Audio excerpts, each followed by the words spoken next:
everyone. Hello, welcome. Good morning, good Welcome, afternoon, wherever you are. Good evening. Wherever you are, we are so happy to welcome you to our session on lesser known Talmudic tales on intimacy. I'm Rachel Weber-Lesha. I'm a Yotzat Halacha. You can learn more about all of our panelists by clicking on our names. You should be able to find out more about us. And I'm here with, do you guys want to quickly introduce yourselves before I jump in? Okay, I'm Rookie Billet.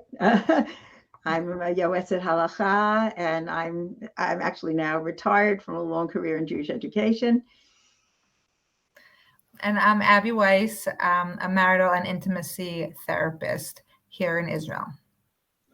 And the plan for the next hour is that we're going to take you through 4 Talmudic texts relating to relationships and intimacy. We'll teach the texts, and then we'll talk a little bit about what they might say for our lives, what messages we take out of the texts in positive ways, what messages we might feel more challenged by coming from those texts, both from a halachic perspective, and of course, Abby here to provide us with the professional side of things. So we are going to jump into our sources.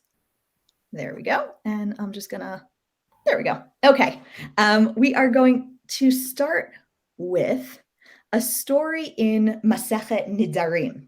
I'm going to read the story in the Aramaic along with the translation because it's a story that really is about language. So it really benefits from being read in the original. You're more than welcome to just follow along in the English if you feel more comfortable with that.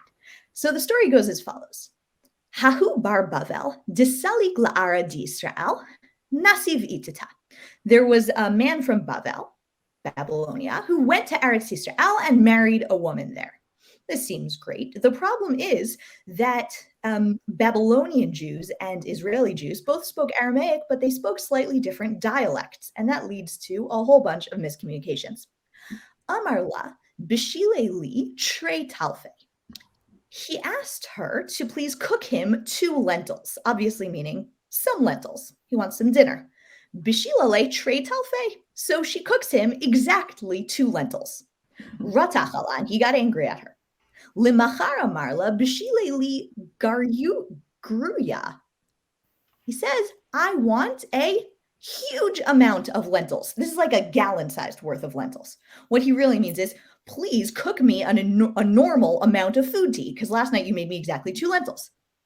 Okay. Bishilala garyava. And so she cooked him a huge pot of lentils.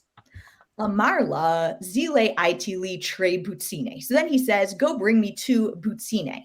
The problem is that butsine means pumpkins, but it could also mean lamps in a different dialect of Aramaic. And what do you think she does? Azlat va'itile tre shrage. So she comes back with 2 lamps, 2 like clay things that would hold oil, right? That's what they used for lamps, like a clay bowl that you would fill with oil and light. That was what a lamp was. That's relevant because of the next part of the story. Amarla zile tavre yaton al resha de bava. So he says to her, go and break them, these lamps, on the head of the bava, meaning the gate. Okay, bava means a gate. Hava yativ bava ben buta abava. However, Bava ben Buta, the rabbi, was sitting as a judge at the bava at the gate. So what did she do? V'kadayin dinan, he was judging. Azlat v'tavra yaton al reshe. So she goes and she breaks the lamps over his head. She smashes these lamps on the head of Bava ben Buta, one of the leaders of the generation. Okay, it just keeps getting worse, right? Amarla mahadem de'avdat. He says, what on earth are you doing? Amrle kach tzivani ba'ali. She said, well, that's what my husband said to do. Amar at asit ritzon ba'alech hamakom yotzi mimech shnei banim kibava ben Buta. So Bava ben Buta says, you were doing your best to do what your husband wanted you to do. You should be rewarded with 2 sons as great as me. 2 sons who grew up to be Talmidei Chachamim, just like me, Bava ben Buta. Okay, so this story is hilarious has a lot to say, and can really be interpreted on a couple of different levels. But I want to start actually with the first thing that it reminded me of. This story, which is about a husband and wife who can't seem to communicate with each other, reminded me that really all all relationship issues stem from some communication issue. And that's why I think people in the last 30 years have fallen in love with the idea of the five love languages. The five love languages is a very popular idea in relationship building that was originally written by Gary Chapman, who's a Christian minister. He wrote this book about the idea that he thinks people give and receive love in different ways. This is like an idea that seems really obvious once you say it, but he put it into really good perspective for people. He suggested that some people need words of affirmation, others need quality time with a partner, others need acts of service, others need gifts, and others connect and receive love best through touch. And the idea is that you need to figure out what your partner needs from you and not focus on the way that you like to give and receive love. That's the basic idea. And I'm sure Ashley has something to say about this. Do you want to jump in now? I just want to jump in and just say one thing, that it's also understanding the way that you yourself experience love. That's a huge piece of that. Sorry. Okay. No, thank you. Because the reason that this became so popular, I think, is because everybody understands that relationships are hard. And he kind of pointed out one of the reasons that relationships can be hard is you might be trying to show love or know that your spouse loves you, but you don't feel it. The funny thing about this story is that it is so many steps before this, right? This couple is literally speaking a different language than each other, right? And it raises the question of, when my spouse doesn't understand my needs, right? Whose fault is it, right? And when you look at this story, on the one hand, it seems like you have this really mean husband, right? Who keeps asking his wife for things in ways that he should know she doesn't understand, right? He keeps making these requests and she's doing her best and he keeps getting angry at her, right? The other reference that obviously comes to mind is Amelia Bedelia, right? Poor Amelia Bedelia, who, tries to draw the drapes, right? But instead of closing them, she draws them, right? She puts the lights out, right? This is actually like a classic Amelia Bedelia story. And you kind of feel bad for Amelia Bedelia. She's really doing her best. And at the end, they eat pie and everybody is happy, right? But here, to a certain extent, it feels like this woman is doing her best, right? And her husband is not realizing what the problem is in their relationship. And so finally at the end, she does this crazy thing of breaking these lamps, and she's rewarded for it because she's seen as like doing her best. That's one way of seeing the story. The other way of seeing the story, though, is that the wife is kind of trolling her husband. Of course, he doesn't want 2 lentils. What man asks for 2 lentils? Of course, he doesn't want a gallon of lentils, right? There's an aspect, a way of looking at the story in which she's punishing him by saying, you don't realize how difficult you're making my life. I'm going to try to point this out to you. And so I'll point this out to you by like doing everything super literally so you realize that there's a problem here. And no matter how you look at the story, it's basically a story that reminds us that if there's bad communication going on in a relationship, it's the responsibility of both people in the relationship, I think, to hold up a mirror and say, is there something I could be doing better here? Is there something that, we need to work on? To a certain extent, I feel like somebody should have said to them before their wedding, like, guys, I'm so happy you found each other, even though you live in different parts of the world.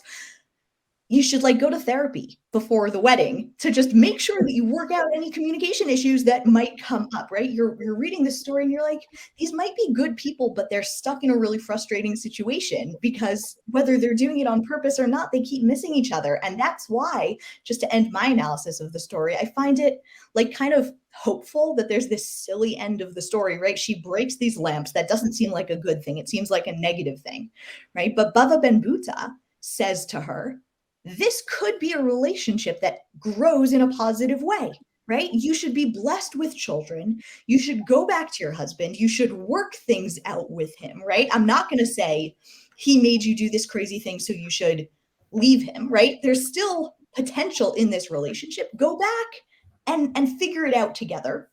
And maybe you can raise children, and one day you'll laugh, hopefully, about the time that you smashed the lamps.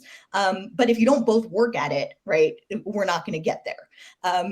So this story makes me laugh, but I think that it has a lot to say for us. So Abby, why don't you tell us a little bit more on that Yes, note? for sure. Thank you so much. You brought up a lot of good points, so I'm going to roll some of your points and then bring in a few other ideas from the therapeutic world. It's funny when you were kind of saying how they literally talk a different language. So what was coming up for me, well, not that they speak a different language, but they have different accents. And I was like thinking about couples that I work with who like British and American couples, or like Iraqi and Persian couples, and how a lot of times in the therapeutic setting, they'll attribute their accents as the difficulty in communication. And then I think very often about my own marriage, when me and my husband spent so many weeks and months of like, oh, we're so similar. We come from the same place, Holocaust survivors. And we're now noticing we're so different as the years go on. People, every single individual is different, and they bring such different things to the relationship. And what you were speaking to was the core of any healthy relationship is really about healthy communication. No matter whatever the difference is between the two individuals, it's about being able to have that open and healthy communication. I think that Gary Chapman did a great job in starting to break down the different ways that people are able to express love and receive love. I think that's a challenge for a lot of people, and something that couples, need to work on consistently. And I also think that what I see a lot in my clinic, I work with couples in general, but the main reason I think why couples come to me specifically is that I do sex therapy. I work in terms of the physical relationship, in terms of sexuality. And what we see consistently in sex therapy is that whatever is going on in the bedroom is reflective of what's going on in the marriage. And whatever is going on in the marriage is reflective of what's going on in the bedroom. And the physical and emotional pieces of the relationship are they're so reflective one or the other. And so there's such a significant level of importance of being also able to develop language surrounding intimacy. And we're going to talk about that a little bit later. But for now, what I wanted to bring forward is, I'm sure most of you have heard of Julie and John Gottman. They have the Couples Institute. It's a wonderful resource. Anyone can access it online. And one of the ideas that they bring forward that I think is tremendous is, it's such a simple thing, but it's a small, simple thing, but it has such a great impact. The idea of turning towards versus turning away. When two people are in communication or not in communication, are being hurtful to the other, it's very easy to roll your eyes or to turn your head or to not be engaged. And the small physical motion of turning your shoulder inwards, in towards your partner, so that you are actually having a face-to-face conversation and showing with your body language that you are in this, it's such a small little piece, and it makes such a tremendous difference in terms of communication. The other thing that I could probably talk about for I don't know how many hours that I really, wanted to bring forward is how important it is for each part of the relationship. We're talking about communication, right? So the one part needs to be able to express what's going on for them, and the other part needs to be able to listen. And similarly, each one needs to be able to express and be able to listen and hear. And that should be like a simple thing, right? Hello, like we all do that all day, every day, right?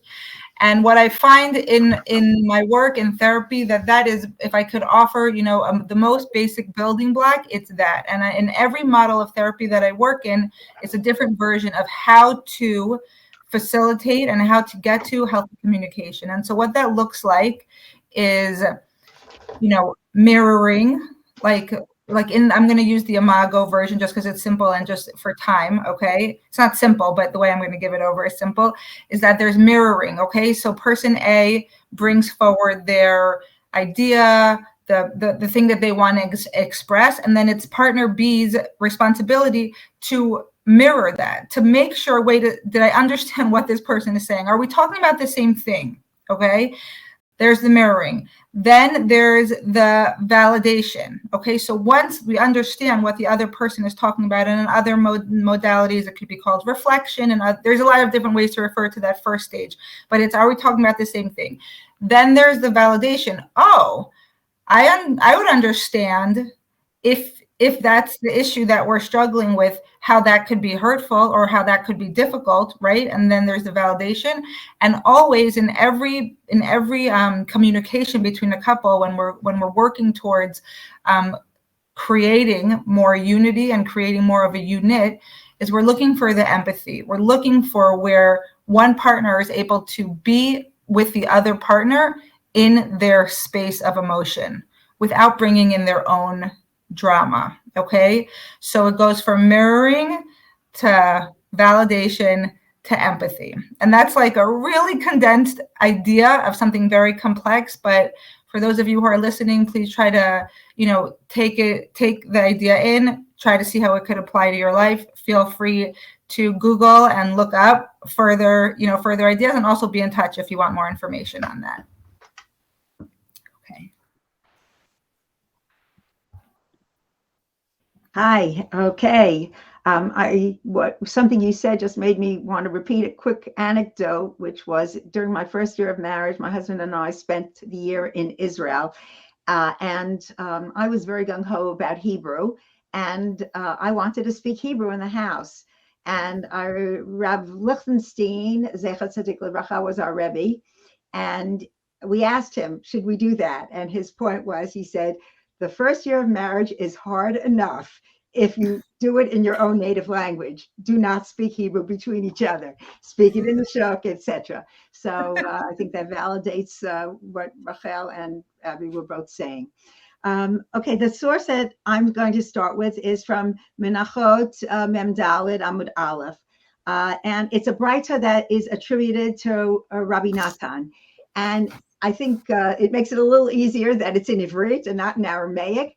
And it is a longer source than the one Rachel quoted. So I'm going to read most of it, but then I'm going to paraphrase some of it. And you could also follow along in the Hebrew or in the English translation from Sefaria. Maseh Adam Echad Shaya Zahir b'mitzvah tzitzit. A man who was very scrupulous about the mitzvah of tzitzit.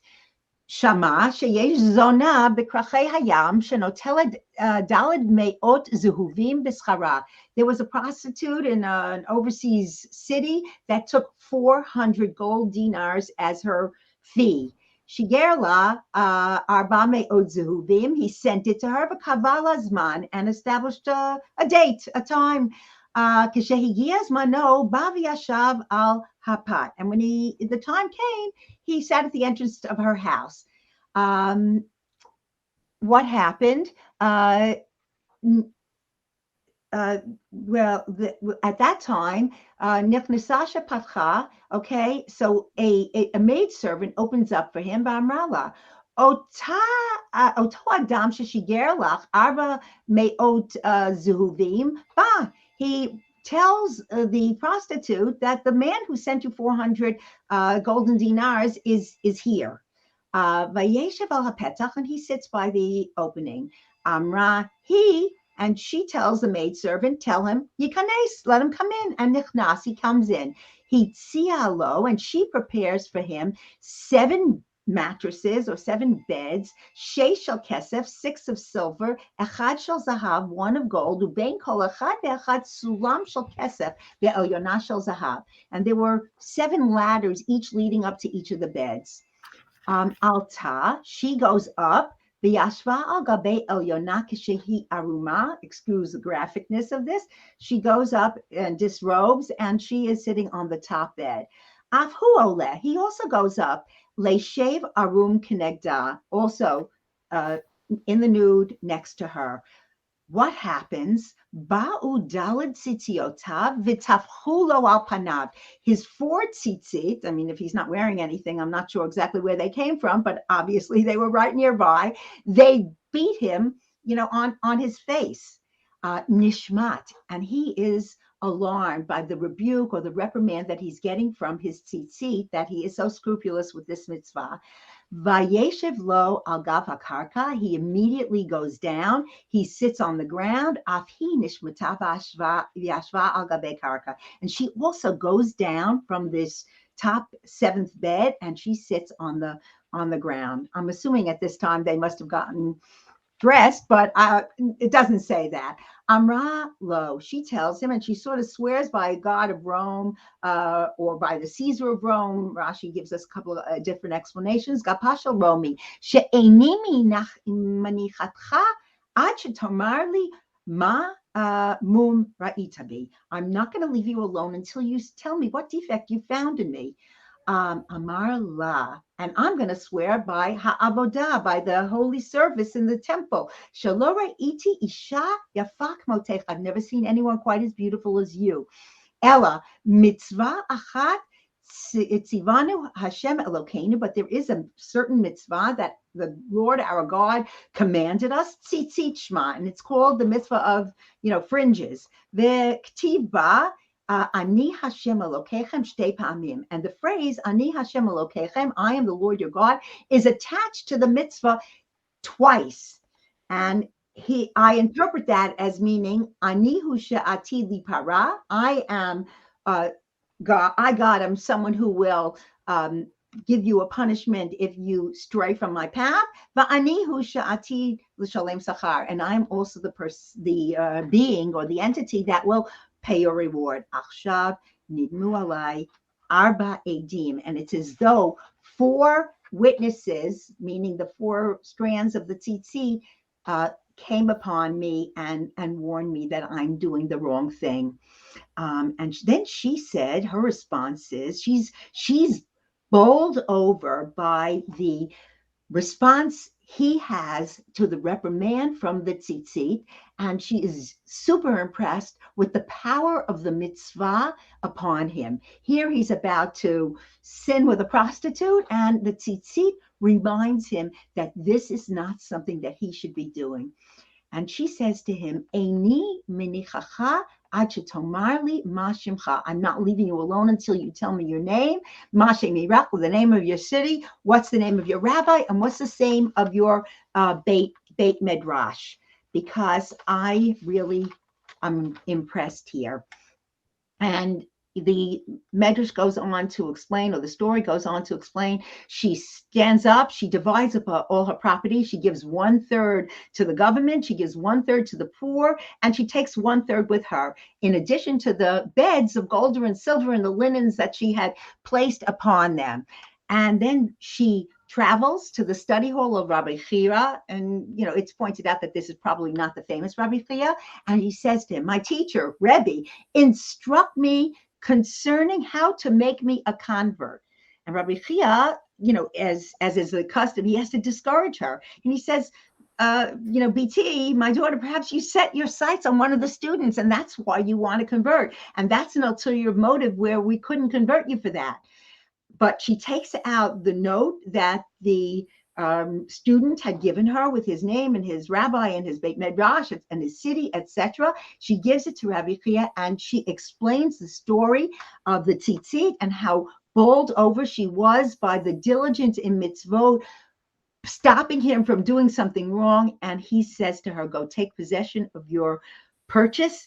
And the Medrash concludes that the beds that she had arranged for him in a prohibited fashion, she now arranged for him in a permitted fashion, and they do marry. And the Gemara completes its point by saying that this is the reward given to him in this world, and with regards to the world to come, we simply don't know what the reward actually will be or is. Now, this story presents many issues, and we do see other situations in the Talmud where a rabbi, before he goes to a city, announces something like, I'll rent me a wife, who wants to be my wife for a day, and I'll divorce her, and therefore I'll have relations when I'm in that city, and then it won't be anything, I won't be doing anything wrong, which some of these things are absolutely jarring. And here it is jarring to think that a rabbinic student who spends all his time in the beit midrash is going for the most expensive prostitute that ever lived and travels a huge distance. But I think there are other impacts or an analysis could give us a certain kind of view on the story. So clearly, the story is about the power and the impact of the mitzvah of tzitzit on the man's conscience. And we see, that in the Parsha of Tzitzit, Uri'item otam uzachartim et kol hamitzvot. You look at the tzitzit and you're supposed to remember all the mitzvot. And Rabbi Blau suggests that the story emphasizes, and this is a quote, both the heroic ability to desist at the height of temptation, close quote, and also how witnessing such heroic abstinence can be a source of inspiration for even the most corrupt person, namely the prostitute, to change her ways for the better. Rabbi also cites Rabbi Eliezer Berkowitz, who writes in Crisis in Faith that a shift in the interaction between the two protagonists is demonstrated when the shift comes from the pursuit of just illicit pleasure that he's already paid for to an interest in her part in getting to know him, not just as a client who's paying a huge fee, but perhaps as a person. What motivated him? What made him be able to desist at that moment after they were already together and undressed? So in addition, I think it's possible to point out that in the first part of the story, the two only communicate through the maid. He speaks to the maid in terms of announcing his arrival. She speaks to the maid in terms of admitting him. And that's it. It's only when they both leave the bed that they address each other directly. In the beginning, no names are exchanged. They're both objects. It's, as we used to quote Martin Buber, it's an I-it relationship. But here, as they descend, they are all of a sudden becoming an I-thou relationship. And only after it's clear that the sexual encounter will not take place illicitly does she ask his name, his teacher's name, the location of his study hall, etc. At this point, they change from objects to subjects. And when the relationship between the man and woman is just about payment and pleasure, there can't be direct communication. Their identities are kind of meaningless. Sanctity is created in the relationship only when the man and woman actually care about each other as people with a soul. They want to learn more about each other's characters and values. They want to be not only a chaver ledavar or a chaver leda'aga, a friendship based on something, or a friendship based on confiding our worries to each other, but they want to be a chaver lede'ah, people who share values and who share goals, in life. And that, I believe, is the true Jewish sexual ethic. It's alluded to, of course, in the Sheva Brachot that we recite under the chuppah, and each day of the week of rejoicing after a wedding. The man and the woman are not only bride and groom, chatan v'kala, with the romantic and passionate and physical implications of that relationship, but they are also an equally important Re'im ahuvim, loving friends. They care deeply about each other's concerns, about their inner lives, about their sensitivities, and about the holy goals that they share. I'll just finish by saying that Rabbi Berkowitz concludes that the happy ending does not teach us that the righteous will always triumph. Far from that. The conclusion affirms that a healthy union between a husband and wife is also a marriage, if you permit it, between a spiritual friendship relationship and a loving physical, sexual, and passionate intimacy at the same time. So Abby, please take it away. Thank you. Well, there's not so much to say after your beautiful presentation, but I do want to kind of offer a few ideas that have come up for me while you were speaking, and while we were preparing. And I think it's really important, like you recognize at the end, that so much of what goes into building a beautiful spiritual relationship is being able to develop the passion and the sexuality within the intimate relationship, intimate physical relationship. And I think if I think about, numbers and ratios of couples that come in to work with me, one of the major complaints that women come in with, and also men, that let's say a woman is less creative or is less bold in the bedroom. And that could oftentimes be the concern of the female herself. That could sometimes be the concern of the husband. And I always try to listen very carefully to what somebody is looking for, what is somebody asking when they're bringing up this issue.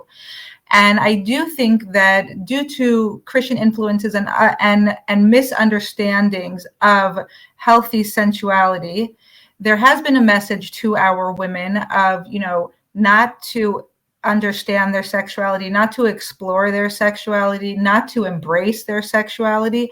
And the impact, the fallout of that is when it comes to the marriage bed and husband and wife join together, it is possible that the male is more comfortable expressing himself sexually and the female less so. And so I want to offer two things here. And that is, make space, and I'm speaking right now to the women who are listening, to the mothers, to the grandmothers, to the young women, to the aunts and sisters, to make space for your own self. Make space for your connection to your body. Make space for developing your own sexual self. I often say, before I came to the sex therapy, I was working with kalas, and I was a balanit in a mikvah, and I just remember a lot of concern over what's it going to be like in the beginning, and the idea that another person is going to explore the female's body before she herself is taking the time to understand her own anatomy and what gives her pleasure and what feels good for her and what her experience is, that another person is kind of welcomed in there. And I know there's a lot of reasons for that, and we're not going to get into that now, but one thing that I do very much encourage, and I have here my model of my pelvis. Okay, we should sit with our girls. We should make sure that they're comfortable with the female anatomy. We should make sure that they're comfortable with all aspects of the female anatomy. I have also I have a few different samples, and that they should be comfortable in understanding and exploring their own anatomy and sexuality. I think also a major concern nowadays is the exposure that all of us have to pornography and how that impacts young couples, how that impacts couples' views of what's appropriate sexually. Like a few years ago, I was teaching a group of college teachers, and I think for Nishmat, and one of the women in the group were saying how it's mikubal nowadays. It's understood. It's kind of taken as an understood thing that a man coming into a marriage has been exposed to some form of pornographic material, whether it's pictures or movies, and all of the ways that pornography impacts the brain, but also impacts the view of what's appropriate sexually. So it would be very understandable for a male who has viewed pornographic material to have certain expectations in the bedroom.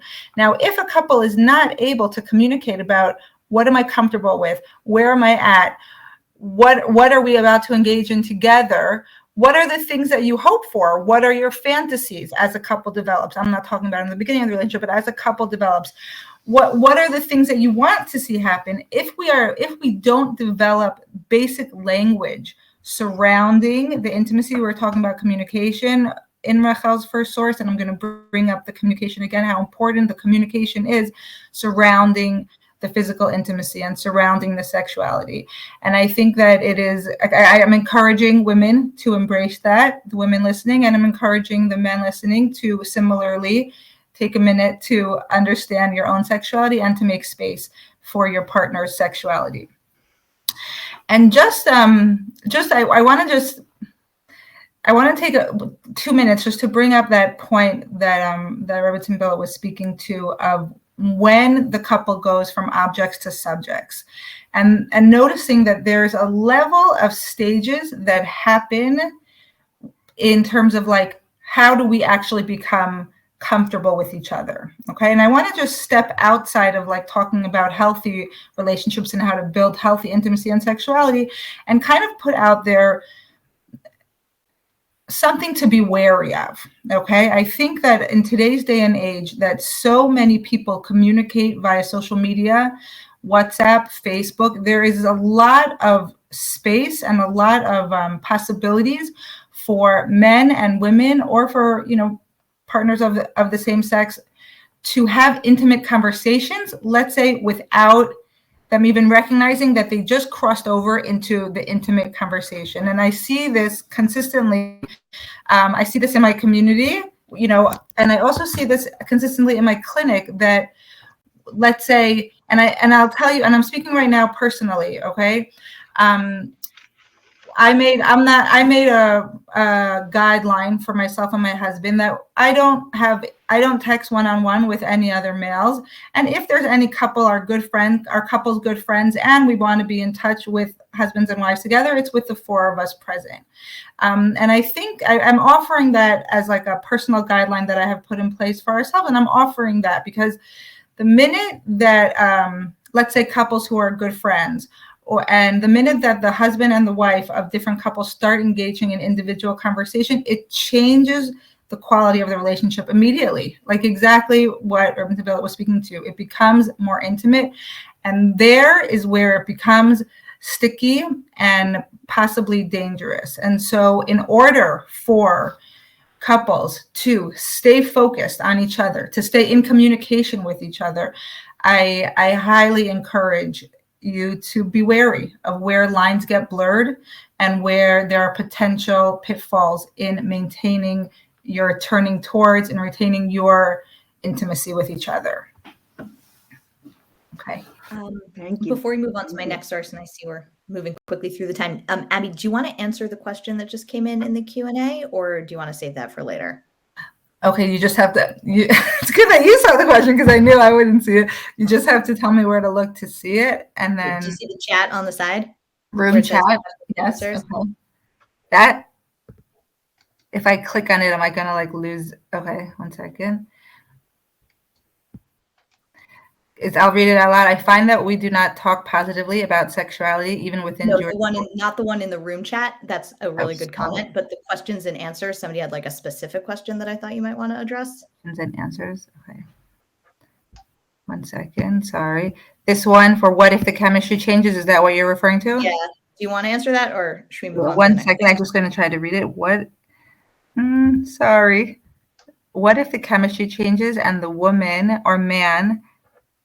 Sorry, every time I touch it, it like moves. Just give me 1 second. Learner man. Do you want me to read it to you? Yes, please. What if the chemistry changes and the woman or man fails to feel attracted anymore after married? Your recommendation. Do you want to give a general answer? I would say, okay, I think it's a really important question. I think it comes up consistently. I think it comes up across age range spectrums, lifestyle choices, everything, that people change, people evolve over life. And I'll be more than happy to talk about this more if this person wants to be in touch privately. But I'd like to think that if there was a reason, an element, something that brought two people together from all the people in the world, if two people manage to find each other and decide this person might be worth building the rest of my life with, that there is always space to rebuild that. And yes, it takes a lot of work. Like we said, if people are always evolving, it's very possible that they're evolving away from each other, far from each other. And it takes a lot of effort to rein that back in, and also to find the things that will allow us to be attracted to each other. And physical attraction, you got to be creative with it sometimes. It's not as simple as like somebody ages, their body changes, somebody gains a lot of weight, loses a lot of weight, has to have surgeries. A lot of things can change over the lifespan. And then it is our work to figure out how to, again, keep turning towards. But again, in the chat, she asked if you could share your email address. For sure. Okay. Is that in your bio, or how's the best way to get in touch? Just make sure to hit reply or reply all, because if you send it just as a message, she won't see it. Okay, so I'll do reply all just in case anybody has. Okay, Okay, and in the meantime, I'm going to jump to my next source because we are moving quickly. There's so much to talk about. Hold on, I'm trying to get myself to present. There we go. Okay, if we just talked about a relationship that begins with intimacy and ends with marriage, we're about to look at a story that is the least intimate marriage story that I've ever seen, as you'll understand in a moment. The story in Ketubot teaches as follows: Ki had Rav Rachume have a shkiach kame de Rava b'machoza. So Rav Rachume would study with Rava in Machoza. Have a ragil de hava ati libete kol mala yoma de Kippurei, and he would come home every year on Erev Yom Kippur. You should already be raising your eyebrows in that Yom Kippur is a night that physical intimacy between spouses is forbidden, and yet this is when he chooses to come home to be with his wife. We could assume that he stays home for more than just that one night, but still that being brought in the beginning of the story raises some eyebrows. Yom Achad Mishachte Shmata. One time he got really distracted by his learning, so he didn't come home.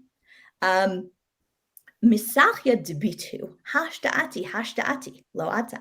His wife was looking forward to him coming home. The Aramaic word for wife and the Aramaic word for house are the same. We'll talk about that in a second. So his wife was missing him. She said, he's going to come home now. He's going to come home now, but he didn't come home. Chalash da'ata. She was distressed. Achi dim'ata me'ena. And one tear falls from her eye. Havayativ be'igra, now split screen, back to Rav Rachume. He's sitting on the roof of the Beit Midrash learning, right? He's feeling like really good about himself. He's in the sugya. He's excited. He's into the learning. He feels great. Afrit igra mitute v'nach nafshe. The roof collapses, he falls, and he dies. So, as I said, this is the least intimate marriage story because the couple do not even occupy the same town during this story, and the day that the story takes place is a day that physical intimacy is forbidden. So we're already being set up to wonder about the relationship between these two people, and we don't have a lot of time, so I want to just make 2 points. While many of us might not be happy with the idea of our husbands spending a whole year away from us and coming home, only once a year, it may very well be that Mrs. Rav Rachume is totally fine with this, right? Maybe that's their setup, that's their relationship, and she's okay. So what's the problem here? She clearly supports his Talmud Torah, right? If she's invested in it and she's okay with him being away, so fine. What's the problem? The problem is he forgot to tell her he wasn't coming home, right? What happens if he sends a letter and he says, sweetheart, I miss you desperately, but we're in the middle of this really important topic. I need another couple of days. I'll be home in time for Sukkot. My read of the story, at least, is that she might say, okay, great. You value your Torah. I value your Torah. I'll see you next week, right? What happened here? The problem is that he forgot to tell her. And it's not just that he forgot to tell her. What happens? I don't know if any of you remember this, but a number of years ago, the member of Knesset, Ruth Calderon, in her speech to the Knesset when she was inaugurated, she taught this story to the Knesset. She gave a Gemara shir to the Knesset, and she made the following point. She pointed out that he is on top of the roof. He's on top of the house, and he forgot how he got there. He forgot that he is sitting on top of someone who is supporting him. He forgot that the reason he can sit on the roof of the Beit Midrash and study is because he has the support of his wife. And if he forgets that he has the support of his wife, then he forgets his responsibilities towards her. And it's such a great story because Rav Rachumi's great. He's learning Torah. It's the best excuse. And I felt this so strongly, where I felt like it's so easy to get distracted from our relationship with our spouse by other really important things. Taking care of children, for example, can be so important that you miss time with your spouse, your job, relationship with your parents. There's so many legitimate reasons to temporarily set aside your relationship with your spouse, but the problem is when you forget to tell them about it, right? That's really what's required. And here, all it takes is one tear. With this, I'll end. One tear falls from Mrs. Rav Rachumi's eyes, and God intervenes and punishes her husband. It's tragic and awful and a horrible thing to contemplate. But the point here is that it doesn't really matter what he did wrong. What matters is that he didn't see how his wife was going to react to it, that he didn't think in advance, what does my wife need from me at this moment? And I felt like this idea that it's Erev Yom Kippur and he's so frum and he's learning, but he forgot how he got there and he forgot who he needs to be in contact with. I thought that was such a powerful idea. And as I hope Abby will mention, as we've said, you can't have physical intimacy if you can't have communication. It helps to be physically in the same location, right? But if you can't talk to each other, if you can't remember to be there emotionally for each other, then almost what's the point of the physical, right? So it's no wonder that they can't get there because they're missing this piece. Okay, that's it. 100%. Abby, take it away. 100%. I'll be quick also because I want to be able to do the last source within our time, but yes, with all the pieces that you said, and I want to offer a practical opportunity for couples. I think that having a set time every week, like whether it could be the same time weekly, I always say 20 minutes to 2 hours, where it's just about the couple connecting. I call it date night because to be dating again. And to be you're not allowed to talk about the kids, you're not allowed to talk about the house, you're not allowed to talk about work. You're connecting, you're developing a relationship with each other. So a situation where we don't know, like a situation in this piece of learning, right, where one forgets the other's role and how they got there. No, we're consistently connecting. And a lot of couples I work with will be like, well, we don't have time. I work Israeli hours, they work American hours, we never overlap. And dafka that is really, those are the times that both of you take out your Yaman, you take out your calendars, and you look what the week is going to look like, and you make sure that we block off time during the week. Now, right now, I'm just talking about date night, but I would also encourage just for couples who are finding it hard to have physical intimacy. Some families, like let's say they have all teenagers and up until late, and the parents don't want to be making love while the teenager's room is right next door, and some Israeli apartments are very small. So making sure that there's time during the week to be together physically. And so that sometimes means blocking off, 8:30 to 9:30, shut the front door, literally lock it so no kids can come in. And couples have to make sure that they have to make the time to say, this is kadosh, this is the most important thing. I want to notice you, you want to notice me, emotional connection, physical connection.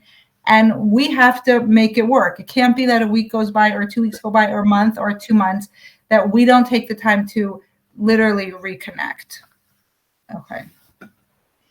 Okay. Also, in trying to keep with the time frame, the last source I'm going to deal with is Yevamot Samach Bet Amud Bet, and here I'm going to read it really briefly. I'm not going to necessarily read all the sources from the scriptures that the concepts are based on. Amar Rabbi Tanchum, Amar Rabbi Chanilai, Kol Adam she'ein lo isha, any man who doesn't have a wife, Sharui below Simcha, finds himself without joy, below bracha, without blessing, below tova, without good. And then it brings the psukim that are relevant to the proof texts. But Ma'arava Amrei, he also finds himself below Torah, below Choma. In Eretz Yisrael, they added that he also finds himself not only missing those things that were mentioned above, but also he finds himself without Torah and without a wall of protection. And finally, Rabba Bar Ula Amar, and Rabbi Ula adds, he also finds himself below shalom, without peace.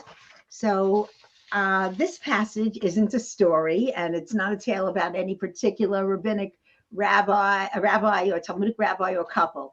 But I think that Rabbi Tanchum's words in the name of Rabbi Chanilai and the others that follow the additions are tremendously instructive in terms of the marriage relationship and what a wife sees to provide for a husband, and conversely, what a husband for sure has to provide for his wife. We know that the Talmud was basically a man's world, despite the presence of Burian, Ima Shalom, and Yalta, etc. But the rabbis were addressing an all-male audience for the most part. So it's no wonder that the text actually focuses on the advantage that accrue to a man when he is married, although we certainly should think that similar advantages accrue to a woman who is married as well. And I'm just going to expound a little bit on the 6 things that the text suggests that an unmarried person may be missing in his or her life. So simcha, joy, happiness. Certainly we know that a wife provides pleasant company in the home. So does a husband. I'm speaking from the Talmudic point of view, since women were basically in charge of the household and the child rearing at that time. Presumably, a wife enables her husband to enjoy things he might not have been able to provide for himself if he lived alone. He gets perhaps nicer food, clean and pressed clothing, warm water for bathing, a social life with other families, time for Torah study, amenities like music, artwork, attractive utensils, and all of these material items surely help enhance one's joy in life at home. Bracha, blessing. Certainly, children are the greatest blessing that only a woman can provide by virtue of her anatomy. And since a significant piece of child rearing, certainly in the early years of a child's life, were the domain of the mom, it's easy to conclude that a wife contributes greatly to that aspect of bracha, blessing. Bracha ba'isa, a blessing in the dough, is referenced in Rashi in Sefer Breshit when Rivka is brought to Sarah Imenu's tent and she restores the bracha ba'isa, the blessing in the dough that had departed when Sarah passed away. Tova or tov, goodness, is referenced in different ways in the Torah. In the first chapter of Breshit, I think it's so instructive that every day is concluded with the words, Vayar Elokim ki tov, God saw that it was good. Light is good. Heaven and earth are good. Stars and heavenly bodies are good. Living creatures of all kinds are good. Man and woman are tov ma'od, very good. When Bat Paro opens the basket in which baby Moshe is hidden by his mother on the shore of the Nile, the Torah reports, Vatera oto ki tovu, baby Moshe is good. And the Mefarshim have a field day suggesting the many ways in which the baby was tov. He was fully formed, even though he was born at only 6 months gestation. He was born circumcised, a light shone on his face. He was handsome. I love Shadal's interpretation that he didn't cry. What else is a good baby? So many aspects of tov are the result of a woman's partnership with her man in the house. Torah, as highlighted above, it was the woman in Talmudic times who looked after all the necessities of life, so her husband could be in the Beit Midrash learning. Bruria, Yalta, Ima Shalom, they served as sounding boards for learning and for sources of wisdom as well. As the chief mechanechet, so to speak, in the home, women were sources of Torah values and continue to be spirituality, chinuch, and also sending children off to learn from other melamdim. Today, there is no way of assessing how much Torah a woman brings into the Jewish family, not only as the enabler of all, but also as a source of tremendous volume of her own learning that impacts the household and the community as well. Choma is defined as a wall. Walls provide protection and separation. A wife is said to protect her husband from sin, especially the sins of the flesh. He has, so to speak, a pot in his sal. He has bread in his basket. Separation is said to be one of the primary aspects of Kedusha, sanctity. So in this text, the implication is that the wife provides a certain element of sanctity in the Jewish home. It's been suggested that the chuppah ritual, in which the bride walks 7 times around her bridegroom, is symbolic of the building of this wall of defense and protection about the husband and, to protect their future home together. And finally, shalom, peace. It's a vital element of a tranquil life and a good marriage. How many, speakers are talking today about shalom bayit and how we need to work on that? It's not something that we can take for granted. It's the concept that we certainly strive for in all of our marriages. We try to make the home a refuge from the madding crowd and the stormy aspect of life's challenges, which are so many today. And both partners of marriage are responsible for the shalom bayit, which is, certainly true of the other 5 items mentioned in the Gemara as well. And I'll just like to conclude by saying it was so interesting to me that contemporary support for this notion of a man's life without a wife being deficient in many ways is found in a Harvard's Men's Health Letter that was published in 2019. Research reported documents that married men are healthier, have greater longevity, have better survival rates from heart disease and cancer. They have lower risk of high blood pressure, of high blood sugar, of Alzheimer's disease, of mental illness, especially depression. They have higher rates of good outcomes of hospitalizations and self-reported happiness upon retirement. They have better rates of doing exercise. Married men cope better with loss and bereavement as well. And just another last point that they add, educated wives also provide some particular benefits to their spouses, lower rates of obesity, lower rates of hypertension, high cholesterol, less smoking, substance abuse, and lower death rates. So even when there are issues that do arise, a supportive marriage is associated with improved survival, certainly for the husband, and I dare say certainly for the wives as well, although women seem to be blessed in today's world with greater longevity and stronger health. Just witness the populations of the nursing homes. So Abby, please. Well, that was beautiful. I'll just jump in for the last 2 minutes. And I just, when I was reviewing and thinking about this, I just kept thinking of the pasuk from Bereshit, of Lo Tov Liot Adam Levado. It's not good for man to be alone. And that's when God then decides, Eselo Ezer Kenegdo, I'm going to make him a helpmate opposite him, and they're going to be of one flesh.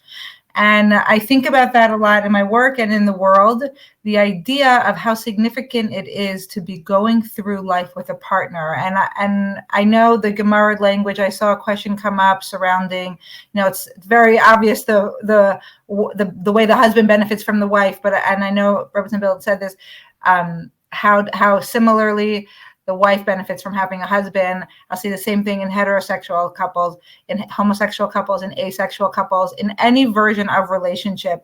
When a person does not have to go through life, does not have to go through the trials and tribulations and joy of life alone, how much that adds, and how it's almost impossible not to. And I just want to offer this one piece of what is the pasuk talking to? Lo Torah Adam liot levado. It's not good for man to be alone. You don't see so many other places where the Torah is talking about like an emotional existence, right? The idea of being alone and what loneliness really can do to a person. We talk a lot about the shech crisis. The crisis really is that, God forbid, people will have to spend their life alone.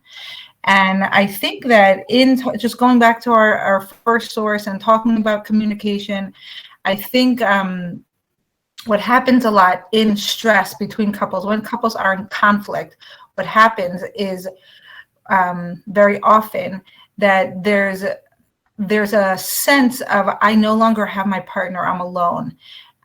There's a loneliness, and it's very painful, and it's hard to meet the other person when you're feeling that way. And so I guess I'm welcoming you to notice if that experience resonates with you. And if you are in a safe relationship and you can get yourself to the place of a couples therapy environment where you can create a safe space to actually express that emotion, that piece that's going on for you, then there is a lot of space there for rebuilding. Because a lot of times between couples, there'll be a reactive response, a defensive response to the loneliness or to the negative feeling that they're feeling within the conflict. It's very hard to move through that as you would understand. So I know that's like a lot of information in about 33 seconds.